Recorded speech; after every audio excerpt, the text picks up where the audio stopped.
Okay, in terms of the stuff, as always, just bad news. Sunday good news, Saturday not so bad. Deadlines is the same as they've been all along. Exam 1, quizzes part 2. Deadline to file October 16th.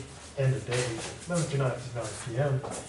Exam number 2, quizzes part 3. Deadline November 13th. Exam 3, exam 4, quizzes part 4. Deadline December 4th. And the final, exam number 5. Deadline to file is December 11th at noon. For the paper, draft if you wish to do one. Deadline November 16th. The +5 bonus November 18th. Full credit deadline November 25th. And half credit December 4th. For other stuff, on the 28th, this coming Monday, got jury duty. Don't know how that will turn out, but we won't have class on Monday because I'll be jury dutying. And once I find out whether I have a trial or not, I'll keep everyone updated by Blackboard announcements. On the 25th, this Friday, I've got a meeting from 1:15 to 2:15, which will impact my office hours, but obviously not the class. So if you come out of my office at 1:15, I won't be there. I'll be down there at the Office of Assessment. But class will be normal on Friday. Before pressing on to the new stuff, anything about the old stuff or stuff to be that needs more stuff? Okay, so last time we started part 2, looking at moral theory, and we began with our first exciting moral theory, namely virtue theory. And we began by looking at our good dead friend, Confucius. Now, as I mentioned, unlike our good dead friend Aristotle, who we'll look at next, Confucius doesn't really advance, arguments. He doesn't lay out, here's arguments for my position. Basically, it's students presenting what Confucius said. So rather than just sort of read it at you, we'll look at some of the main points relating to virtue theory. Now, one thing of particular interest to virtue theory, or pretty much any moral theory, is the connection, contrast, or perhaps conflict between wealth and goodness. We're told, not by Confucius, that wealth or money is the root of all evil. And as you might imagine, given the allegedly corrupting influences of money, there's reason to be concerned about that in terms of virtue. So, what do virtue theorists say about wealth? Well, this kind of the standard line, interestingly, boringly enough, is one put forth by Confucius, which is basically this. The view is for Confucius is not that wealth is bad, and not that wealth is good. The view is that if one can have wealth and prosperity and power, but still retain one's goodness, then great. But his claim is if one has to sacrifice, goodness and virtue in order to achieve wealth, power, etc., then one should choose goodness. So, straightforward answer from Confucius is wealth isn't bad, wealth isn't good. What matters is goodness. If you can be wealthy and good, great. If you have a choice between being wealthy or being good, his claim is one should choose goodness. But given all the stuff that wealth provides, a very good question would be, if I have the choice between wealth and power and goodness, why should I pick wealth? Why should I pick goodness? Why not go with wealth? Well, the standard answer put forth by virtue theorists is this. And it's an attempt to address the question, why should I be good? Why shouldn't I be bad? Or, why shouldn't I pick something other than virtue? And the standard answer is this. Virtue theorists claim that if you are good, virtuous, you will be happy. So the straightforward motivation to pick goodness is, and virtue is, you'll be happy. Which is a very good, point to consider. Because as we go through life, as we'll see from our good dead friend Aristotle, one of our main objectives is to achieve happiness. And we want to know how to do that, because otherwise we won't achieve it. And of course, even if we do know how to do it, it doesn't guarantee we'll achieve it. But knowing how to do it, important first step. And so there is that question. Is goodness the path to happiness? Confucius says yes, so does Aristotle, but still an important question. Now, another important feature of Confucius' view is the notion of moral force. And this addresses a very practical question, namely, how should the state be run? How should political authority be grounded? And Confucius considers basically two options. One is sort of the classic approach, through the use of punishments and force, but he also considers the method of moral example, essentially by the virtues of the rulers, providing a moral example. And his claim is that if force and compulsion is used, then people will be driven away and things won't go that well. But his claim is that if the rulers rule by moral force, then things will be better. And again, this is one of those important questions in ethics and political philosophy as to what is the most effective way to run the state. And Confucius offers goodness, and of course there's also the traditional answer of force. Before pressing on, anything about this stuff? Needs any more stuff? Comments, questions, anything?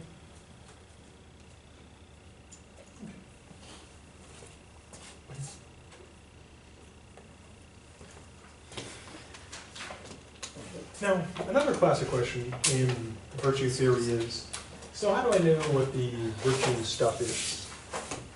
Interestingly, boringly enough, the virtue theorists offer what I like to call the Goldilocks theory of virtues. And everyone's probably familiar with the story of Goldilocks. Goldilocks is traipsing into the woods, sees a house, feels a little rumble in her tummy, and decides to do a little breaking and entering to find something to eat. So she busts into the bear's house, and there on the table are 3 bowls of porridge. And she tastes one, and it's too hot. She doesn't want to eat that. Tastes another one, it's too cold. And the third and final one she tries is just right. So she gobbles up that porridge. So what does porridge have to do with virtue theory? Well, here's the answer. The standard line put forth by virtue theorists is this. How do you know what virtue is? And the answer is always, it's the mean. Not in the sense of being mean, like being cruel and bad, but in the sense of the middle. So the answer is, it's not too much, excess. It's not too little, deficiency. It's just right. Just like the porridge. You don't want it too hot, don't want it too cold, you want it just right. But the challenge is, how do you determine what the mean actually is? I mean, it's easy to say you should do stuff just right. It's going to use a practical analogy. How much medicine should a patient get? Well, not too much, not too little, but just right. How much should a person eat and exercise? Not too much, not too little, but just right. Which is always true, but the challenge is working out what is that just right.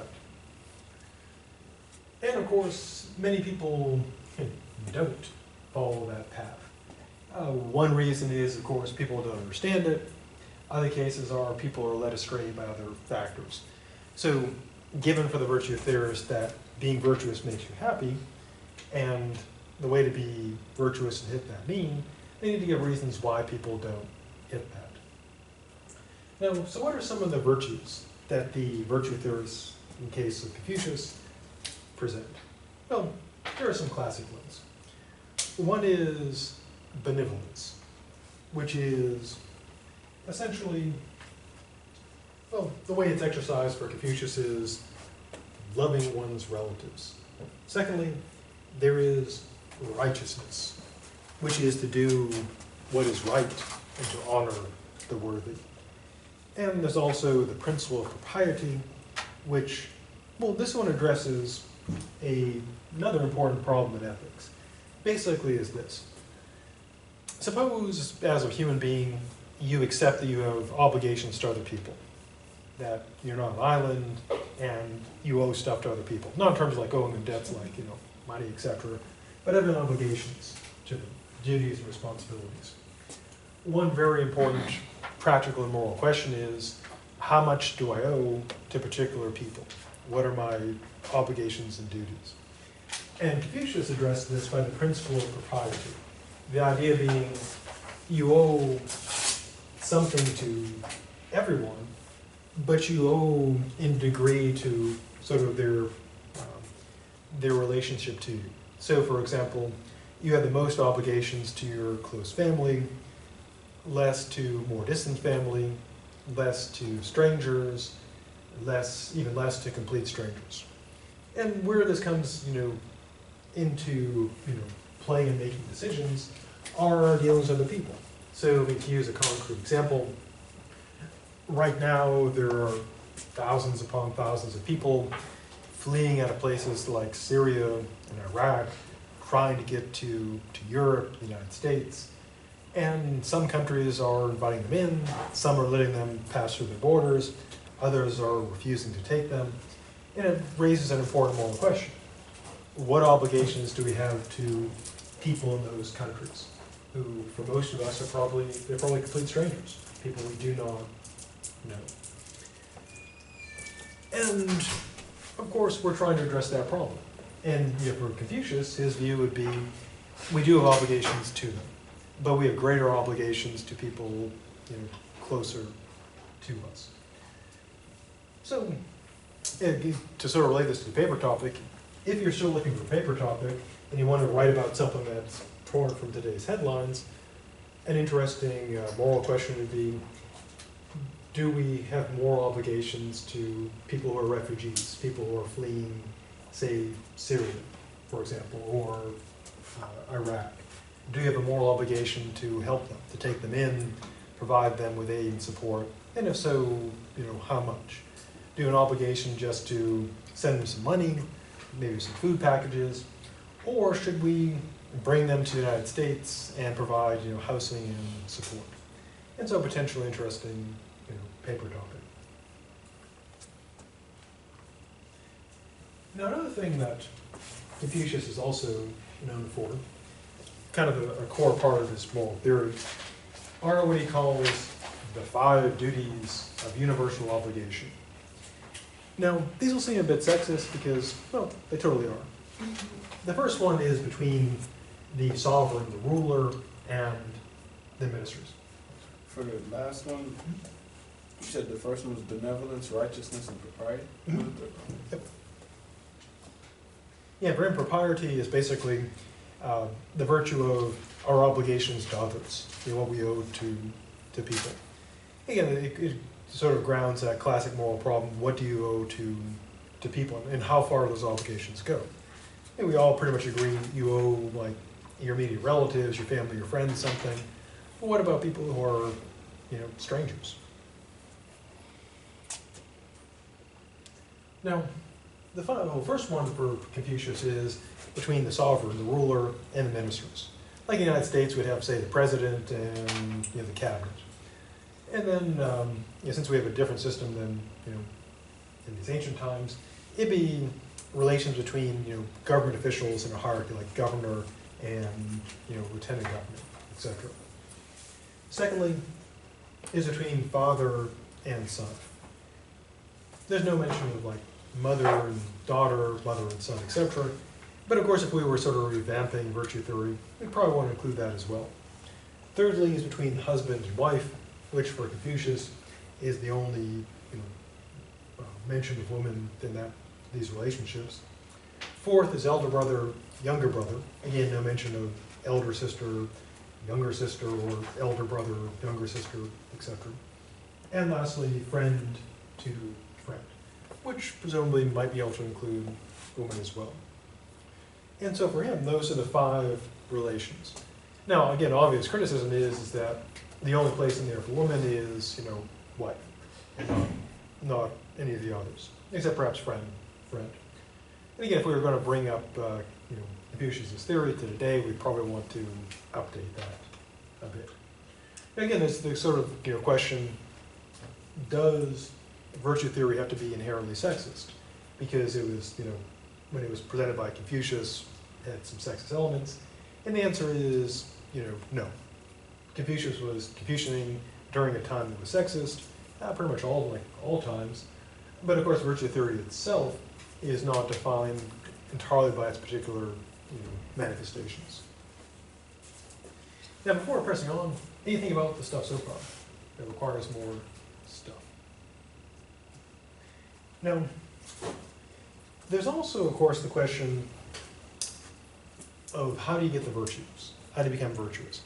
Because, Confucius has said, hey, in order to be happy, be virtuous. So if you want some of that stuff, how do you get that stuff? Well, unfortunately, at least in the writings of what his students wrote about what he said, it's pretty lacking in detail. He says basically the following options. First, some people are born with it. You're just born that way. Secondly, you acquire them by study. Thirdly, you might acquire them after a painful feeling of ignorance. So it basically comes down to either you get them or you get it, which, as you might imagine, is not super useful. It'd be like asking, well, I want to learn how to do, accounting.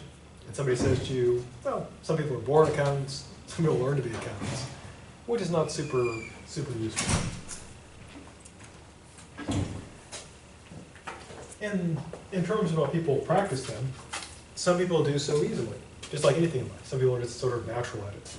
Other people do it for a desire for their advantages. And for some people, it's really hard to do. So, what is kind of the core, it's not really core, what is a rather important aspect of the virtue stuff? Well, kind of not really the end game, because the ultimate goal is, virtue in general, happiness. But Confucius puts forth the notion of sincerity. Now again, one thing to be concerned about is when you're doing translations from any language to another language. Some languages are pretty close. So for example, if you're going from say French to English, you can get pretty sensible translations because the words are often quite similar. When going from languages that are more separated and cultures that are very much different, sometimes it can be difficult to find appropriate words. If anybody plays video games that have been translated from or animes translated from the Japanese, sometimes you get stuff that not only sounds odd, it sounds completely ridiculous. I mean, indeed, if you want to use an example, go on a Google and type in something like funny translations, and you'll see examples of that. And so one concern is, does the Chinese concept, which is translated sincerity, does that match our word sincerity? Because, back when people used to write letters, back in the ancient days of paper, people would sign, sincerely, or with sincerity. And so in English, we think of sincerity as being kind of genuine and honest. But it seems a bit broader in Confucius's concept. So what is sincerity for him? Well, he says some kind of vague stuff about it, such as it brings about self-completion, it is the end and beginning of things, it is the most excellent thing, it is the way of heaven, and attaining it is the way of men. So one way to look at it again is sort of like genuineness, being truly what you are. And for virtue theorists, that's typically a primary objective, to achieve that excellence. So how do you achieve this? Well, again, kind of vague advice, but he says to study what is good, accurate inquiry, careful reflection, clear discrimination, and earnest practice. So why try to achieve this? Well, what his claim is this. His claim is that once you achieve this sincerity, you'll have the ability to do without effort what is right, and to apprehend without the exercise of thought, to naturally embody the right way. So what can that mean? Well, what it seems to mean basically is this. Once a person achieves genuineness or sincerity, then, which is very difficult to do, then doing the right thing, apprehending things, becomes easy in the sense that you don't put a great deal of effort into it, in a way because all the effort has been put into it at the start. To use a crappy analogy, think about learning, a skill, like something like math or playing tennis, etc. When you're learning it, it can be very difficult. But once you achieve competence in something, it becomes, easy. And to use a more concrete example, I remember when I was taking a logic class in grad school, and people who are really, really good at logic, getting there is kind of tough. They'll say things like, "Oh, the proof is just trivial," and just whip through it with no effort whatsoever. But if you don't know, the proof, it's not trivial at all, very difficult. So kind of the idea is once you achieve this sincerity, you become, genuine, and you're able to do the right things without special effort, to do the same without doing. So it's basically a good thing to have. Now, once one achieves this, in one translation it's known as the superior man, sometimes known as the wise man. Again, translations can be problematic. The idea is that once you achieve this status, you're able to follow the course of the mean and to hit that middle ground. Now, kind of an interesting thing that many virtue theorists bring forth is the notion of responsibility. He uses the analogy to an archer, which is this. He essentially says a good archer, when he misses the target, doesn't put the blame on the bow or the arrow or the target, but seeks the fault in himself. It's kind of like the saying in the West, it's a poor craftsperson who blames their tools. So we end up with the superior or wise person hitting that mean and having this state of equilibrium and being happy. So again, with Confucius, no arguments in there, basically an appeal to intuition. If you find the words of Confucius appealing, you'd find his virtue theory appealing. But if you're looking for arguments, you won't find them in there. Before turning to someone who's loaded with arguments, our good dead friend Aristotle, who's also a virtue theorist, and also quite dead, anything about Confucius that needs more Confucius stuff?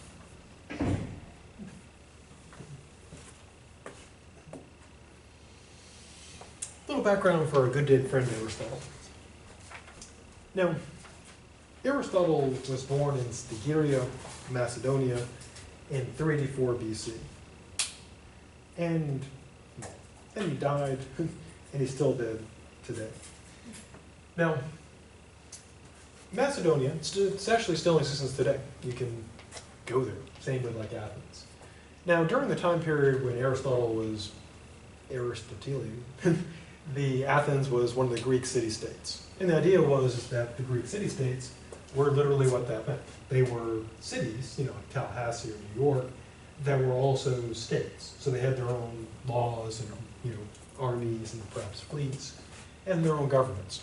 And they were sort of loosely connected by language and culture. It'd be like if, Tallahassee was its own country, which shared language with, Atlanta, but we weren't, we had similar cultures and et cetera, but we were separate nations, separate countries. Now, Athens was considered sort of the, heart or brains of Greek, civilization. And, the great philosophers, like Plato, et cetera, Socrates, lived there, hung out there. Now, after Aristotle was born, he, being, the son of the Nicomacheus, who was the daughter of the ruler of Macedonia, he was sent to the best school in the Western world at that time, which of course was the academy of our good dead friend, Plato. And he studied there until Plato died in 348 BC. At that point, the academy was taken over by Plato's nephew, and Aristotle left the academy. Maybe because of anti-Macedonian sentiments, or maybe his financial aid ran out. Who knows? So what he did is he went on a sea cruise and became probably the first marine biologist for him.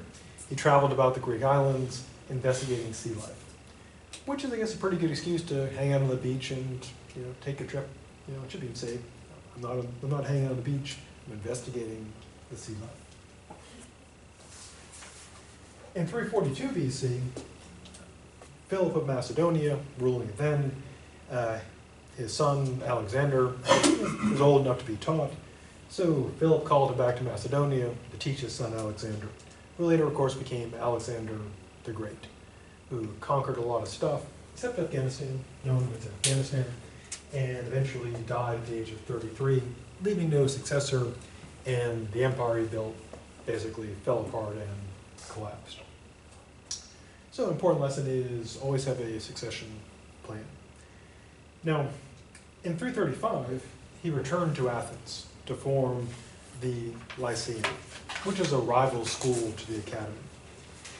Now, the name of this came from the fact that it was located near the temple of Apollo Lyceus, hence Lyceum. And to this day, many universities, including FAMU, have a Lyceum series. If you're wondering, like, why do they call that Lyceum? And the answer is Aristotle. It's kind of like when we use the term academics. That comes from Plato's Academy. And our term scholastics comes from the philosophers during the Middle Ages, the scholastics. So interestingly, boringly enough, most of the names in academics come from dead philosophers. Now, after Alexander died in 323 BC, the people that he had conquered, were kind of upset, and Aristotle decided to hightail it out of Athens, and his parting line was he was leaving lest the Athenians sin twice against philosophy, a reference to the fact that the city of Athens had put Socrates to death some years before.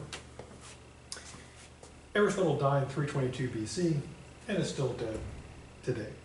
He was buried beside his first wife, although he did express affection for his second wife.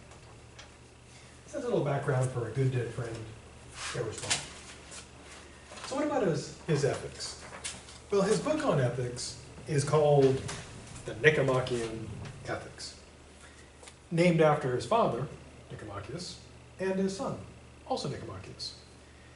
Aristotle does not claim that he has discovered an entirely new moral theory.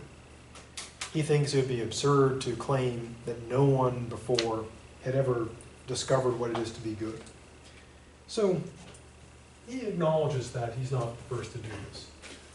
And one appeal of Aristotle is that he takes a generally common sense approach that tends to match people's intuitions. Usually when Aristotle talks about the virtues, seems to make sense. So what is ethics like for Aristotle? Well, going back to the ancient days of day one, back in the days of August, if we were going to place Aristotle in our spectrum of morality, he would go in the, not in the absolutist part, he would go into the objective part, because he believed that ethics is an objective body of knowledge. Good, bad, virtue, and vice, they're not just matters of opinion or culture, they are features of reality. They're really real for real. Now, he regards ethics as a science of conduct, and the goal is to achieve excellence, perhaps with caring, and ultimately to achieve happiness.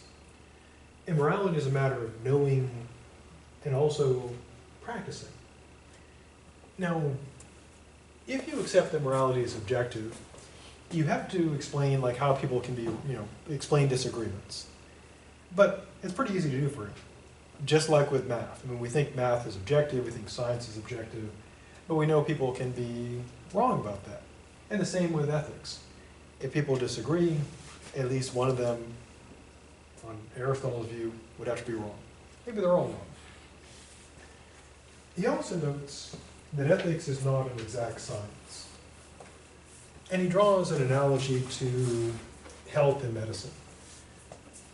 Now, we probably agree that medicine is, a science.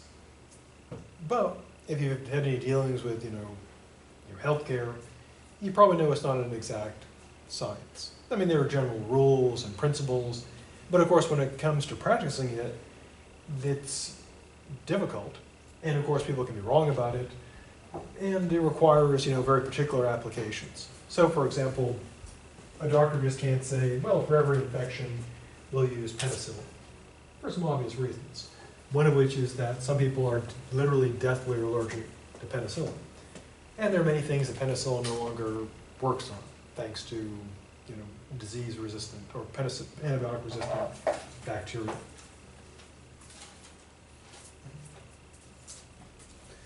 Now, he distinguishes between various types of virtue. One type of virtue is what he calls intellectual virtue, which is excellence of intelligence. And there's also moral virtue, which is excellence of character. And he thinks that you've got to have both to be happy. So you got to be smart and have good character. It doesn't mean like you don't have to be like a genius, but requires a reasonable level of smartness. So what are the intellectual virtues? Well, this also divides into parts. And philosophers love dividing stuff up. One part is what he calls philosophical wisdom, which is an understanding of the nature and structure of reality. This would include, the philosophical stuff, and today we'd probably include, the science stuff, knowing how things work. He thinks that's an important part of intellectual virtue, because in order to be happy, you got to know how stuff works. The second part is what he calls practical wisdom, which is a rational understanding of how to conduct one's life. So it's not just like knowing stuff, it's also knowing how to conduct your life, knowing what to do and not do. Now, he thinks that although knowing the stuff's important, there's more to it than that. Namely, what a person needs is the ability to moderate emotions and desires. So Aristotle's got sort of a fairly, complex view of all how, morality works. So you've got the intellectual virtue with, knowing stuff, which flips between the theoretical stuff, understanding how things work, philosophy, physics, chemistry, biology, that type of stuff, but also the practical wisdom, knowing how to do stuff. But he thinks by itself, that's not enough. You also have to have what today we might call, willpower or discipline, the ability to moderate emotions and behavior. One way to illustrate this could be used, say, analogy. Consider, for example, Aristotle likes analogies to health. So use an analogy to health. A person could know, for example, what is, have, practical knowledge and theoretical knowledge. They might know, for example, that smoking is bad, overeating is bad, getting enough sleep and exercise is good. And they might know how to do that, the right way to, eat, the right way to exercise, etc. But of course, merely knowing that stuff is not enough, because what a person also has to have is the willpower to engage in that.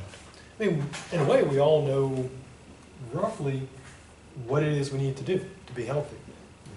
Fairly straightforward. The difficulty, though, of course, is eating healthy, getting enough sleep, and exercising regularly can be challenging. Takes, willpower, etc. Similarly, a person might know, intellectually, how they should behave to be, say, a good parent. But, when the kid is, screaming, carrying on, and knocking stuff over, it's not enough just to know parenting stuff. You got to have the emotional control to, act properly, even in those stressful situations. So for Aristotle, ethics is kind of a full, package.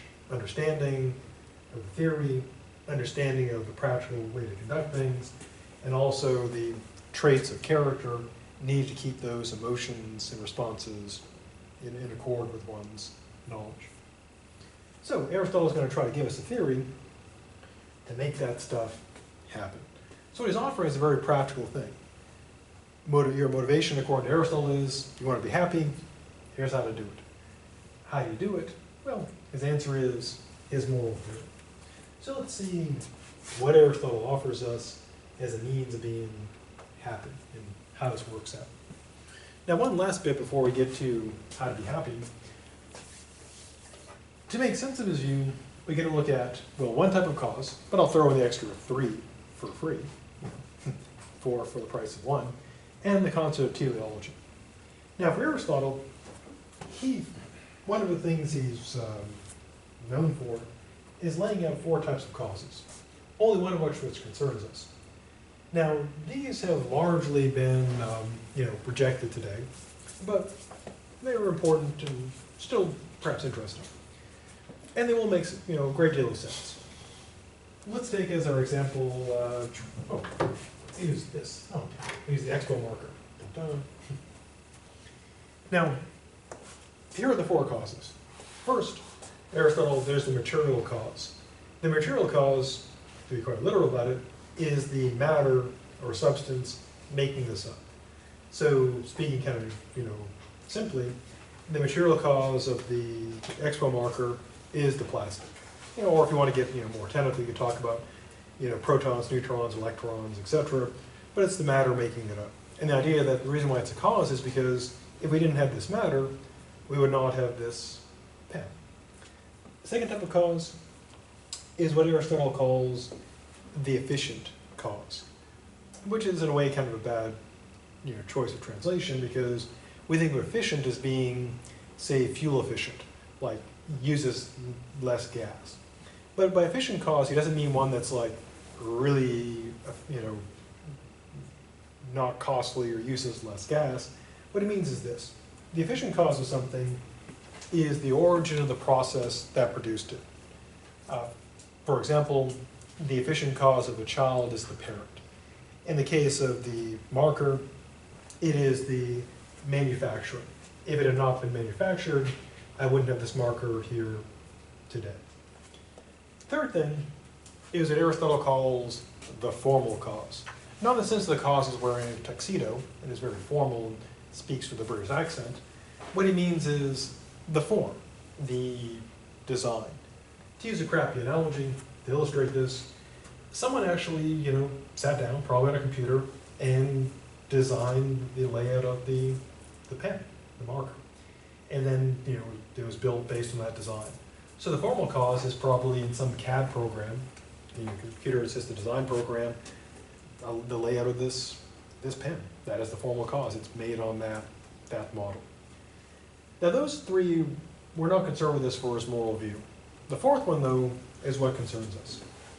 It's what Aristotle calls the final cause. Now again, that's probably not the best word to choose to use, because we think of like final cause as being like the last cause. Cause, final cause. But what he means by it is this: the final cause of something is its end, its goal, its purpose, or function. So the final cause of the expo marker, its purpose, goal, or function, the reason why it exists is to write on whiteboards. So that is the final cause. So basically it's a fancy expression for the thing's purpose, function, or end. As another example, the final cause of a phone is to, make calls. The final cause of a hammer is to, pound nails or remove them. The final cause of a screwdriver is to put in screws, etc. Well, the final cause of a camera is to record images and sound. Now, this ties into an important concept for Aristotle, which is this. Aristotle was a teleologist. He bought into teleology, which is, I guess, kind of fun to say. So what is that?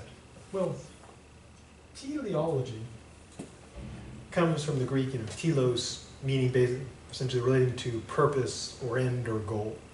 So if you're a teleologist, you believe that the universe, life, the universe, and everything, has a purpose, goal, or end.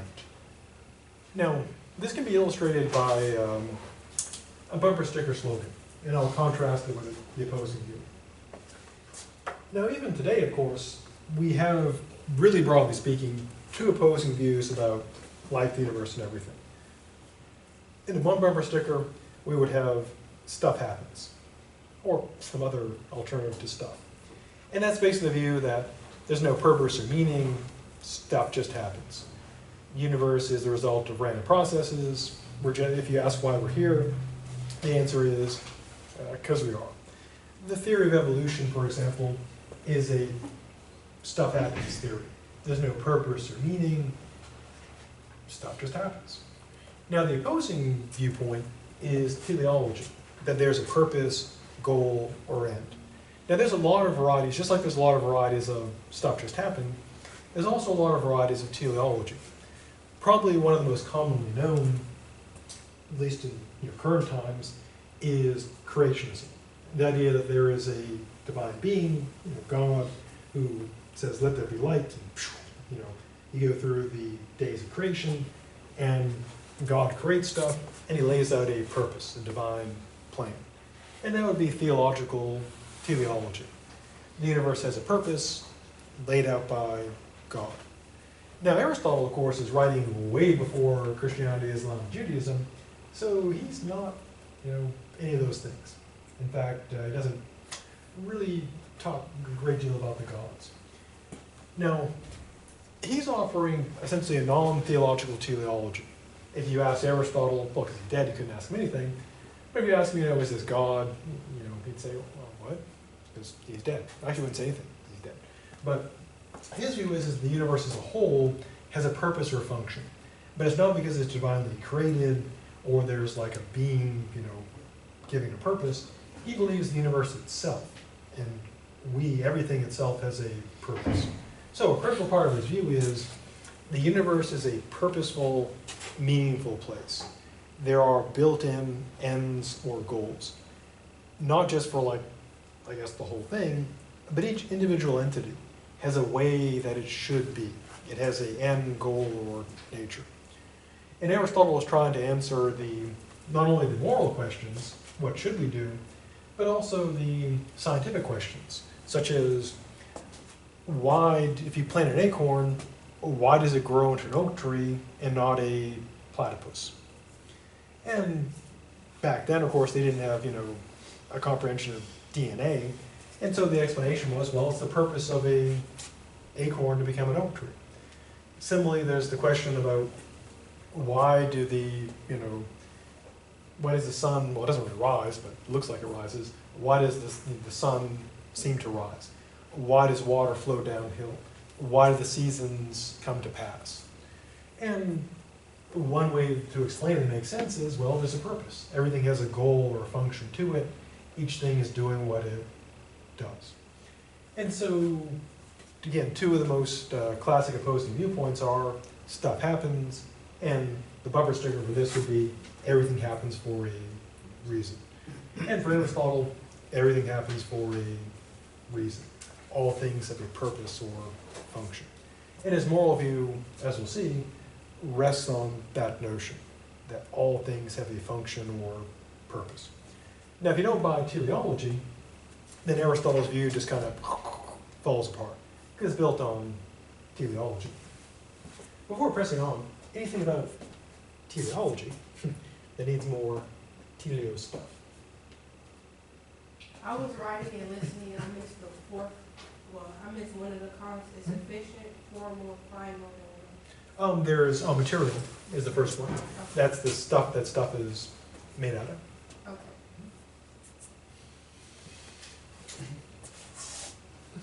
Okay, so without further ado, to a chunk of the Nicomachean Ethics. Now, what he's going to try to do is argue there is a purpose, there is some ultimate end. And his claim is that every rational activity aims at some purpose or end. Now, that does seem sensible. With the way we tell whether people are, say rational or not, is we look at what they're doing. And in a way we can think, well, rational activities aim at trying to accomplish something. The thing they're trying to accomplish we may regard as like trivial or silly, but they aimed at doing something. I mean, to use some easy examples, person, takes a class to get credits. They take credits to graduate. They graduate to get a job. They get a job to make money. They get money to buy stuff. They get stuff to fill up the empty void in their soul, and then they die. Ta-da, life over. So, seems true. Now, he claims, and this in a way seems true, is that good, or what things regard as good, is what all things aim towards. So in terms of the teleology, his claim is sort of pulling us, in a way kind of like, you could use an analogy to gravitation, pulling us is the good. We're all drawn towards the good.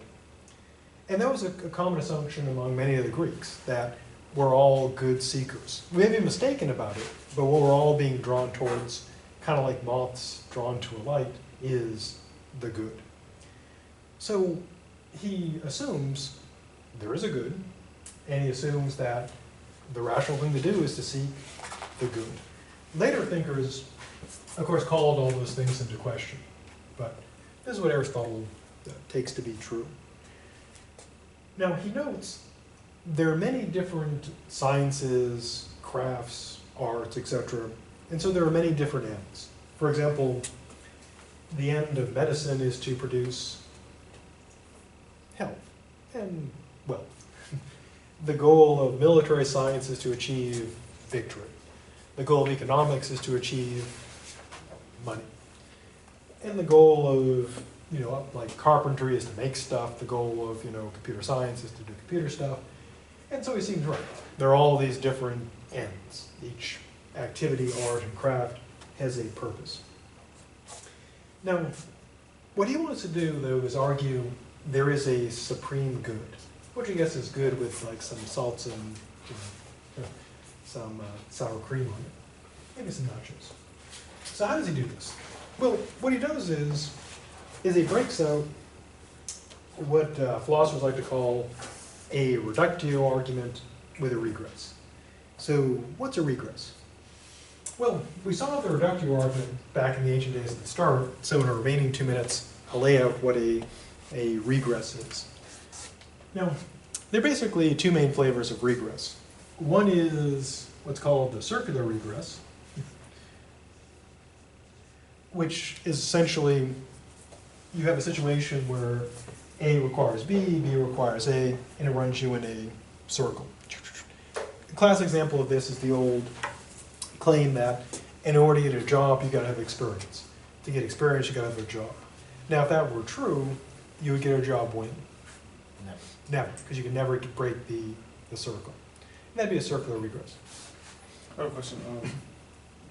I was listening to a interview with Ben Carson, and he was saying that evolution is based off of that type of circle.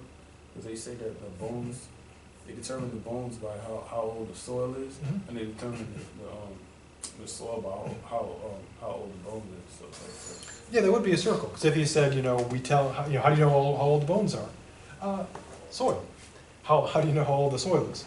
Bones. Yeah, and that would, unless you could break the circle, that would be a circular example of a circular regress.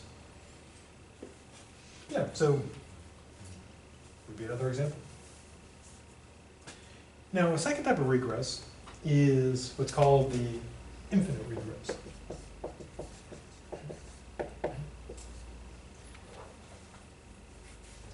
Infinite regress works like this. It's that A depends on or requires B, B depends on or requires C, to D, E, and then to infinity and beyond.